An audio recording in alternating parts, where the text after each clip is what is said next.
పశ్చిమ బెంగాల్లో రాజకీయాలు అయితే అట్టుడికిపోతున్నాయి.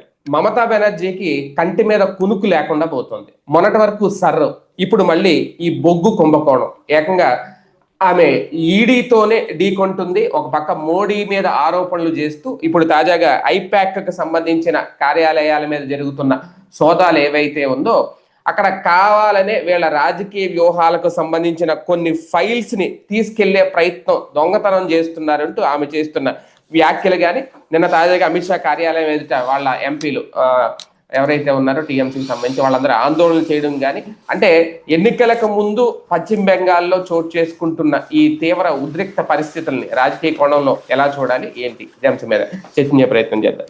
సార్, వాస్తవానికి అంటే భారతీయ జనతా పార్టీ అయితే ధీమాగా ఉంది పశ్చిమ బెంగాల్లో ఈసారి విజయం మనదే అని. దానికి తగ్గట్టుగానే మొన్న సర్వేషన్లో చాలా హడావిడి చేశారు ఆమె. ఇప్పుడు మళ్ళీ ఈ ఈడీ సోదాలతో, అది కూడా ఐపాక్ కి సంబంధించిన కార్యాలయాల మీద సోదాలు జరుగుతూ ఉంటే వీళ్ళ ఎన్నికల వ్యూహాన్ని దొంగిలించే ప్రయత్నం బీజేపీ చేస్తోంది అని ఆరోపణలు చేయడం. అంటే ఏంటి, మమత ఏమన్నా నిజంగా టార్గెటా బీజేపీకి? ఆ వ్యూహంగా జరుగుతుంది ఇదంతా? ఉల్టా చోరు కొత్త అలంకెడ్డ అంటే దొంగ దొంగ దొంగ అని అరవడం అన్నట్లు మమతా బెనర్జీ విషయంలో తెలివైన పని. మీకు ఒక జెనెటికల్ ఇష్యూస్ ఉంటాయి, కొన్ని ప్రాంతాలు కొన్ని రకాల మనస్తత్వాలు ఉంటాయి. అదొక రెబలిజం మెంటాలిటీ ఉన్నటువంటి ఏరియా బెంగాల్. ఇప్పుడు ఈయన నాన్న అంటే నాన్న ఎందుకు అనాలి, అమ్మ మొగుడని ఎందుకు అనకూడదు అనే మెంటాలిటీ ఉంటుంది అనమాట అక్కడ. వితండవాదం. ఈ వితండవాదం ఇవాళ కాదు, అది ఎప్పటి నుంచినో కమ్యూనిస్టుల చేతుల్లో ఉండటం వల్ల వచ్చినటువంటి విధానం అది. దాన్ని ఈవిడ హైజాక్ చేయగలిగింది కమ్యూనిస్టుల నుంచి. ఆ వితండవాదంలో మరికొంత వితండవాదం తీసుకొచ్చి ఇప్పుడు ఇప్పటికిప్పుడు అక్కడ మారిపోయి బీజేపీని గెలిపిస్తారని కూడా నేను నమ్మట్లేదు. నాకు ఇంకా నమ్మకం లేదు అక్కడ బీజేపీ బెంగాల్లో గెలిచేస్తుందని. హిందూ చైతన్యం వచ్చింది, కానీ ముస్లిం పోలరైజేషన్ అన్నది చాలా పెద్ద ఎత్తున జరుగుతుంది అక్కడ. ఇప్పుడు మమత చేస్తున్నది ఏంటంటే విక్టిమైజ్డ్ గేమ్, అంటే సింపతి తెప్పించుకోవాలి. ఇట్లాంటి సింపతి గేములలో ఓడిపోయింది ఆమ్ ఆద్మీ పార్టీ. వాస్తవంగా ఢిల్లీలో కేజ్రీవాల్ అరెస్టు వీళ్ళ జరిగినప్పుడు ఇంకా మేము అది ఇక వచ్చేస్తాం అనుకున్నాడు మళ్ళీ కేజ్రీవాల్. అందుకని రాజీనామా కూడా చేసి ముఖ్యమంత్రి పదవికి జైల్లో ఉన్నప్పుడు చేయమంటే చేయలేదు, జైలు నుంచి బయటకు వచ్చాక చేసి లాంబాన్ పెట్టాడు. ఎందుకు? ఓ సెంటిమెంట్ గేమ్. అయ్యో అన్యాయంగా కేసులో పెట్టారు, అరెస్ట్ చేశారు, ఇరికిచ్చారని. ఇప్పుడు బెంగాల్లో ఈవిడ అట్లా కాదు, ఒక మంచి పద్ధతి చేసేసింది, తెలివైన పద్ధతి. జనాల్ని కరప్టెడ్ చేసేసింది. లంచం తీసుకోవడం అనేటటువంటిది అక్కడ ఒక రొటీన్. ప్రతి గవర్నమెంట్ హాస్పిటల్లో కూడా ఒక తృణమూల్ కాంగ్రెస్ నాయకుడు ఉంటాడు. అక్కడ ₹1,00,000 అయ్యేటటువంటి ఫీజు అయ్యే ఆపరేషన్ బయట ఉందనుకోండి, ఇక్కడ ఒక 5,000 తృణమూలోడికి తీస్తే చాలు, వాడు డాక్టర్లతో చెప్పి చేపిస్తాడు. అక్కడ మామూలుగా డాక్టర్ ఫ్రీగానే చేయాలి, వీడితో చెప్పించుకోవాలి అప్పుడు. అంటే ఇక్కడ కరప్షన్ ని జనరలైజ్ చేసింది ఆవిడ. కాబట్టి ఈ డబ్బులకు అలవాటు పడ్డటువంటి వాళ్ళు మమతా బెనర్జీ కరప్షన్ పెద్ద కరప్షన్ గా చూడరు. ఇప్పుడు మనకి ఆంధ్రాలో జరిగేటటువంటి తరహా అదే కదా. నేను ఇప్పుడు జనాలకు అలవాటు చేశాక జనం మేమేంత తింటున్నప్పుడు నాయకుడు కత్తి ఎక్కువ తింటే తప్పే ఉందిలే అనే స్టేజ్కి వచ్చేసారు, అంతే కదా. అందుకని ఇక్కడ కరప్షన్ అనేటువంటి పెద్ద సబ్జెక్ట్ కాదు. మాకే 2,000 ఇస్తున్నాడు ప్లస్ ఆ డబ్బులు ఈ డబ్బులు ఇస్తున్నారు, ఏముందిలే అనేటటువంటి స్టైల్లో ఉంది. సేమ్ అక్కడ ఆవిడ అట్లా చేసేసింది. సంక్షేమ పథకాలు ఈ కాన్సెప్ట్. ఇంకోటి అక్కడ ఆవిడకి ఉపాధి ఉద్యోగం ఉండనియదు పెద్దగా, ఎప్పుడు ప్రభుత్వం మీద ఆధారపడేలా చేస్తుంది. ప్రైవేట్ కంపెనీలు ప్రోత్సహించదు. ఇప్పుడు చంద్రబాబు తెలంగాణలో ఎందుకు దెబ్బతిన్నాడు? హైదరాబాద్లో అక్కడ ఆయన పెద్ద ఎత్తున కంపెనీలు ప్రొజెక్ట్ చేసుకొచ్చాడు, వచ్చినాయి నడిచినాయి. అందులో ఉద్యోగాలు చేసేవాడు మేము బాబు వల్లనే ఉద్యోగం అనుకుంటాడా? ఇవాళ ఉద్యోగం పొందుతున్న సాఫ్ట్వేర్ ఇంజనీరు అనుకోడు కదా. కాబట్టి ఆ ప్రైవేట్ కంపెనీల వలన అయితే అట్లా ఉండదు. అందుకని అక్కడ బెంగాల్లో కమ్యూనిస్టులు కానీ తృణమూలు కానీ ప్రైవేట్ కంపెనీలని ప్రోత్సహించరు. వాళ్ళు ఓన్లీ ప్రభుత్వ ఆధ్వర్యంలో కంపెనీలు మాత్రమే ప్రోత్సహిస్తారు. అక్కడ సచ్చినట్టు ఈ ప్రభుత్వం చెప్పినట్టే ఉద్యోగం ఉంటుంది, లేకపోతే ఉండదు, అంతే కదా. కాబట్టి అక్కడ ఆధారపడే కర్మ పెట్టించారు వాళ్ళకి. కాబట్టి మమతా బెనర్జీకి అక్కడ టెంపో ఎక్కువ ఉంటుంది. రెండవది ఏంటంటే నేను చెప్పినట్టు ఈ కమ్యూనిస్ట్ ఐడియాలజిస్టులతో ఉన్న ప్రాబ్లం ఏంటంటే వాళ్ళు హిందువులను ఒక్కళ్ళని ద్వేషిస్తారు, ముస్లింలు ప్రేమిస్తారు, ముస్లిం విధానాన్ని ప్రేమిస్తారు. ఇప్పుడు హిందూ మహిళల్లో బట్టలు సరిగ్గా వేసుకెళ్ళండి అమ్మా అని ఎవరన్నా అన్నారంటే కనుక రచ్చరచ్చ చేస్తారు. అక్కడ బురకా లేకుండా బయటికి రాకూడదంటే వాళ్ళని సమర్థిస్తారు, అది వాళ్ళ విధానం అంటారు. అది వాళ్ళ టైప్ ఆఫ్ మెంటాలిటీ. ఆ మెంటాలిటీ ఆవిడికి అడ్వాంటేజ్. ఇప్పుడు హిందువులు విక్టిమ్స్ అయినటువంటి వాళ్ళందరూ పోలరైజ్ అయ్యారు బీజేపీ వైపు ఈ ట్రిప్. దాని వలన గెలవాలి అంటే ఈ విక్టిమ్స్ మమతా బెనర్జీ బ్యాచ్ కంటే ఎక్కువ అయి ఉండాలి.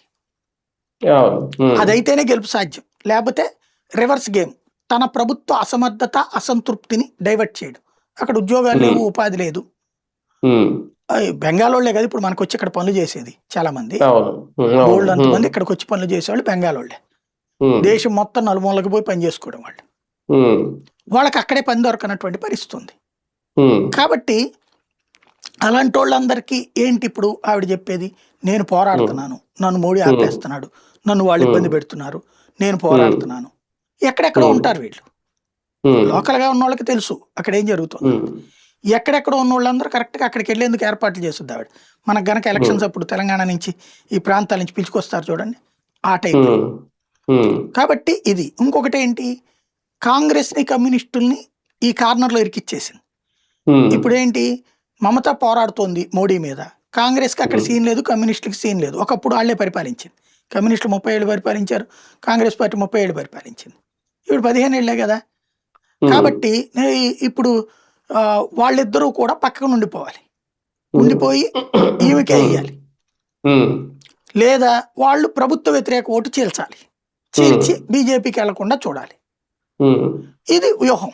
ఇలా ఉండాలంటే ముందు బాధితురాలుగా చూపించుకోవాలి, మహిళ ప్లస్ బాధితురాలు. ఇప్పుడు ఆవిడ నేను చెప్పినటువంటిది ఏంది, ఈడీ రైడ్ చేశారు. ఎవరి మీద రైడ్ చేశారు, ఐప్యాక్. ఒక ఐప్యాక్ మీద కాదు, అసలు లాజిక్ అదే ఉంది. బొగ్గు గనుల కుంభకోణం మీద దేశవ్యాప్తంగా రైడ్స్ చేస్తున్నప్పుడు బెంగాల్లో దానికి కీ పాయింట్ కనిపించింది. బెంగాల్లోని 5 సంస్థల దగ్గర ఈ డబ్బులు వాళ్ళు కరప్షన్ చేశారని ఓపెన్ అయింది. అందులో ఇదొకటి. ఐప్యాక్ సంబంధించిన ప్రతీక్ ఎవడో ఉన్నాడు, వాడు కూడా వన్ ఆఫ్ ద స్కామ్స్టర్ అన్నమాట. అందులో 5 చోట్ల దాడుల్లో ఇది కూడా ఒకటి. కానీ ఈమె దీన్ని ఏం చేసింది, అర్జెంటుగా అక్కడికి వెళ్ళి ఫైల్, బీజేపీ ఈడీ వాళ్ళు కాదు పోయేది, ఈడీ వాళ్ళది లెక్క ఉంటుంది, రికార్డెడ్ వీడియో తీస్తారు. ఫైలు ఎత్తుకుని బయటకు వచ్చి మీడియా ముందు ప్రెస్ మీట్ పెట్టింది మమతా బెనర్జీ. అంటే ఈడీ దగ్గర ఉన్నటువంటి ఎవరితో, అది ఈడీ వాళ్ళు ఆపితే పోలీసులతో లాక్కుంది ఆవిడ. అంటే పోలీసుల్ని రౌడీల్లాగా వాడింది, పోలీసుల చేత రౌడీజం చేయించింది. ఇన్స్పెక్షన్ జరిగేటప్పుడు నువ్వే వద్దు వెళ్ళడానికి, అసలు ముఖ్యమంత్రి వెళ్ళవేంది, వెళ్ళి ఫైల్ తెచ్చుకురావడం ఏంది. అదేమంటే మా వ్యూహాలు అందులో ఏం రాసుకుంటాను, నీ పొంద వ్యూహం అనేది ఏంది, నీ మెదడులో ఉంటది, రాసుకునేది ఏంది, రాసి ఐప్యాక్ చేస్తున్నావు అంటే ప్రజలు మోసం చేస్తున్నావు కదా నువ్వు అందులో. ఇంకోటి మా ఏది లెక్కలన్నీ తెలుస్తాయి, లెక్కలు చెప్పాలి కదా ఎన్నికల సంఘానికైనా సరే, ఏముంది అందులో చూపెట్టడానికి. పాలిటిక్స్ అనేటటువంటిది ఇట్ ఈస్ ఓపెన్ మార్కెట్, అదేం చాటుగా జరిగే వ్యవహారం కాదు కదా. మీ ఇంట్లో ఫస్ట్ నైట్ వ్యవహారం కాదు కదా అది, దాంట్లో చూపెట్టకూడదు అనడానికి. పెళ్ళి అనేది బహిరంగం, ఫస్ట్ నైట్ రహస్యం. అట్లాగే రైడ్ అనేటటువంటిది ఓపెన్, చాటుగా జరిగేటటువంటిది. ఏదన్నా నేను మర్డర్ చేయడానికి ప్రయత్నించారు, ఎవరన్నా పట్టుకున్నామంటే ఒక అర్థం ఉంది. ఆవిడకి కావాలనినే ఇప్పుడు తీసుకొస్తుంది ఏంటంటే ఈ ట్రిప్, ఎందుకంటే 3 ట్రిప్పులు అయిపోయింది. ఇంకోటి ఏ మార్పు లేదు జనాలకి జీవితాలలో, ఒక నెగిటివ్ కాన్షియస్నెస్ పెరిగిపోయింది పబ్లిక్ లో. దానికి తోడు హిందుత్వ వ్యతిరేకత ఇంపాక్ట్స్ బాగా నడుస్తున్నాయి. ఈ బంగ్లాదేశ్ వాళ్ళు వీళ్ళని సర్కారణంగా అవతలికి పోవడం ఇంకో నష్టమైంది. ఇవన్నీ కనీసం 10% ఓట్ల మీద ప్రభావం చూపెడతాయి. ఈ 10% ఓట్లని తిప్పి రాబట్టుకోవడం కోసం మళ్ళీ ఈ గేమ్ అనమాట, అంతకు మించి ఏం లేదు. కానీ ఒకటి సార్, ఓకే విక్టిమ్ కార్డు ఈమె క్రియేట్ చేసుకుంది ఇందులో అని అనుకుంటే, ఒకవేళ నిజంగా ఏం చేస్తున్న ఆరోపణ, ఈ బొగ్గు కుంభకోణానికి సంబంధించి ఉన్న సొమ్ములన్నీ జగన్నాథ్ నుంచి సువేందు ద్వారా అమిత్ షాకే వెళ్ళాయి అనేది ఈమె చేస్తున్న ఆరోపణ. అక్కడ ముఖ్యమంత్రిగా ఈమె కొనసాగుతుంది ఎప్పటి నుంచో. కేంద్రం ఇప్పుడు ఈడీ ఎంట్రీ అయ్యే వరకు మమతా బెనర్జీ ఇన్ని రోజులు ఈ స్కామ్ విషయంలో ఎందుకు సైలెంట్ గా ఉన్నారు? అసలు దర్యాప్తు చేస్తుంది కేంద్రం అయితే, మమతా బెనర్జీ మేనల్లుడు వీళ్ళది. ఇప్పుడు రాష్ట్రాలలో ఇచ్చేది పర్మిషన్స్ ఎవరిస్తారు, రాష్ట్ర ప్రభుత్వం కదా, కేంద్రానికి ఏం సంబంధం, రాష్ట్ర ప్రభుత్వం ఇవ్వాలి. డబ్బులు ఎవరి దగ్గరికి వస్తాయి, రాష్ట్రం దగ్గరికే వస్తాయి. ఇప్పుడు మన ఆంధ్రాలో మైనింగ్ ఎవరు, వేమిరెడ్డి వాళ్ళు కానీ ఇవన్నీ చేసుకొచ్చేది ఏంది, అవన్నీ ఇక్కడే కదా ఇచ్చేది. జగన్కి రద్దు చేసింది ఎవరు, మొన్న రాష్ట్ర ప్రభుత్వమే కదా. అవును. అంటే ఏంటి, ఇక్కడే కదా ఇచ్చేది, కేంద్రం కాదు కదా ఇచ్చేది. ఉమ్, కేంద్రం విధి విధానాలు రూపొందిస్తుంది. అప్పుడు డబ్బులు కేంద్రానికి ఎవడిస్తాడు? ఉమ్, చదువురాని సన్నాసులు, తెలివి తక్కువ దద్దమ్మలు ఆవిడ చెప్పే మాటలు నమ్మితే అమాయకత్వం అది. అదే కదా. బేసిక్గా బొగ్గిచ్చేది నువ్వు, ఉమ్, నీ రాష్ట్రం. నీ ఉమ్, రాష్ట్రంలో బొగ్గు ఆయన తీసుకుని కేంద్రానికి ఇస్తాడనేది అక్కడ ఏంది నిన్న దొరికింది. ఇప్పుడు ఆ మధ్య ఉమ్, జార్ఖండ్ ముక్తి మోర్చాకి సంబంధించిన ఎమ్మెల్యే అదే సీఎంని జైల్లో పెట్టారు కదా, ఉమ్, జార్ఖండ్ సీఎం. ఉమ్, ఆడి చేతిలో ఉంటే వాడే పర్యావరణ మంత్రి, వాడే ముఖ్యమంత్రి. ఉమ్, వాడు తెలివిగా ఏం చేసుకున్నాడు, బొగ్గుని వాడి పేరుతోనే ఒక గని, వాళ్ళ ఆవిడ ఉమ్, పేరుతో ఒక గని, వాళ్ళ పిఏ ఉమ్, పేరుతో ఒక గని, వాళ్ళ మాంగారి పేరుతో ఒక గని ఉమ్, చేసేసి ఆ గనికి పర్యావరణ శాఖ మంత్రిగా వాడే పర్యావరణ క్లియరెన్స్ కూడా ఇచ్చేసాడు. ఉమ్, అది దాంతో వచ్చిన డబ్బులు అదేం చేశాడు, వీళ్ళ పేరుతో లీజు తీసుకుని, ఇదే గవర్నమెంట్ తరపున పాడుకుని వేరే ఉమ్, వాళ్ళకి లీజుకి ఇచ్చేశాడు. ఉమ్. ఆ లీజు తీసుకున్నట్టు వీళ్ళకి డబ్బులు ఇస్తుంటాడు. అంటే నెల అదే. లంసమ్ అమౌంట్ అనమాట. ఎంత బొగ్గు అంతే. ప్రతి టన్నుకి ఎంత డబ్బులు వచ్చేస్తుంటాయి వీడికి అవును. ప్రతి అవును. నెల. ఆ వచ్చిన డబ్బులతో లెక్క కట్టి కేసు కట్టారు. ఉమ్, అలాంటిదే ఇప్పుడు నిన్న జరిగింది మమతా బెనర్జీది. ఉమ్, ఉమ్. ఆ ఫైళ్ళని ఈవిడ ఎత్తుకుపోయింది. అది అవును. ఎత్తుకుపోయి ఇది నీకు ఒకవేళ నిజంగానే అమిత్ షా తీసుకెళ్తాను, నువ్వు ఇంతకుముందు ఎందుకు కేసు పెట్టలేదు, ఉమ్, నువ్వు అవసరమైతే కోర్టుకు కూడా పోవచ్చు కదా. అవును. అంటే ఎదురుదాడి చేస్తుంది ఆవిడదంతా కూడా, స్టైల్ ఆఫ్ ఫంక్షనింగ్ అదే. మెయిన్ ఏంటంటే ఉమ్, మోడీ మీద ద్వేషంతో ఉన్న వాళ్ళందరూ ఆవిడని హీరోయిన్గా భావిస్తూ ఆవిడ చేసే తప్పుల్ని ఉమ్, సమర్థిస్తారు ఉమ్, దేశవ్యాప్తంగా. ఉమ్, ఉమ్, బెంగాల్లో వచ్చేటప్పటికి అవినీతి అనేదాన్ని అసలు లైట్ తీసుకుంటారు. ఉమ్.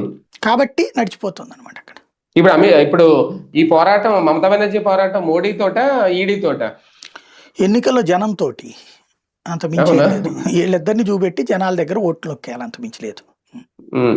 కానీ రాజకీయంగా భారతీయ జనతా పార్టీకి ప్రయోజనం తెచ్చిపెట్టే అంశమేనా పశ్చిమ బెంగాల్లో ఇప్పుడు ఈ దాంట్లో సోదాలు, ఈ రాజకీయం దాడులు? ఏముంది, ఈవిడ రాజకీయం చేస్తుంది. ప్రయోజనం నష్టం అంటే నష్టం చేకూర్చడం ఆవిడ తెలివితేటలు. మరి దాన్ని ఎలా ఉమ్, ఎదుర్కొంటుందో చూడాలి బీజేపీ. అంటే బీజేపీకి నష్టమా లేదంటే ప్రయోజనమా అదే అనేది అనేది ఈవిడికి? దాంట్లో అక్కడ పబ్లిక్ పరంగా అయితే కనుక నష్టమే అవుతుంది. ఎందుకంటే ఓ మహిళను ఏడిపిస్తున్నారు, ప్రతి ఎలక్షన్ అప్పుడు ఈవిడ విక్టిమ్ కార్డు తీస్తుంది అనమాట. అంతేగాని ఒక అప్పటిదాకా ఈవిడ ప్రభుత్వాన్ని అందరినీ ఒక వేధిస్తుంది, కరెక్ట్గా ఉమ్, ఎలక్షన్స్ దగ్గరకు వచ్చేప్పటికి ఈవిడని ఎవరో వేధిస్తున్నారని జనాలకి చెప్పుద్ది అనమాట. అంటే ఒక ప్రభుత్వాన్ని, ఒక ముఖ్యమంత్రిని ఒక అవినీతి పర్రాలుగా చూపించే ప్రయత్నంలో బీజేపీ ఏమి ఇక్కడ సక్సెస్ అవ్వదా ఎన్నికల్లో రేపు? అదే నేను అనేది, జనాలకి తెలుసు, నేను చెప్పింది ఓపెన్ ఇక్కడ. ఇప్పుడు ఉమ్, కేజ్రీవాల్ది అంతే. ఇదివరకు అవును. ప్రభుత్వ మద్యం దుకాణాలు ఉంటే దాన్ని అంతా తీసుకెళ్లి ప్రైవేట్ మద్యం దుకాణాలు పెట్టాడు. ఉమ్, దాని ద్వారా డబ్బులు సంపాదించుకుని ప్రభుత్వానికి ఆదాయం తగ్గింది. That it's a um, crime. Um, కానీ కేజ్రీవాల్ మంచోడు. మన ఆంధ్రప్రదేశ్లో ఉమ్, జరిగేది ఏంది, ప్రభుత్వ మద్యం ఉమ్, దుకాణం పెట్టినోడేమో క్రిమినల్, ప్రైవేట్ ఉమ్, మద్యం దుకాణం చేస్తున్నాడేమో అద్భుతం. ఉమ్. కాబట్టి ఇప్పుడు ప్రస్తుతం ఏంటంటే తర్వాత ఆయన కలికాలంలో ఇంక సీఎం స్పెషల్ అవ్వలేదు కదా ఏంటంటే, అక్కడ. కలికాలంలో స్పెషల్ ఏంటంటే ఉమ్, చెడుని మంచిగా, మంచిని చెడుగా మాట్లాడేవాడు గ్రేట్ అనమాట. ఉమ్, అది. ఉమ్. రైట్. రైట్. చూద్దాం. మొత్తానికి మమతా బెనర్జీలో అయితే ఒక టెన్షన్ వాతావరణం అయితే కనిపిస్తోంది. మళ్ళీ అధికారంలోకి వస్తారా రారా అనేది. నిజంగా ఇది భారతీయ జనతా పార్టీ వేస్తున్న పొలిటికల్ గేమా, లేదు బొగ్గు కుంభకోణం వ్యవహారంలో నిజానిజాలు వెలికి తీసే ప్రయత్నంలో చేస్తున్న పోరాటం ఎంతవరకు కలిసి వస్తుంది మమతా బెనర్జీకి, లేదా రేపు ఎన్నికల్లో ఇదే ప్లస్ పాయింట్ అవుతుందా బీజేపీకి? వేచి చూడాల్సిన అంశం.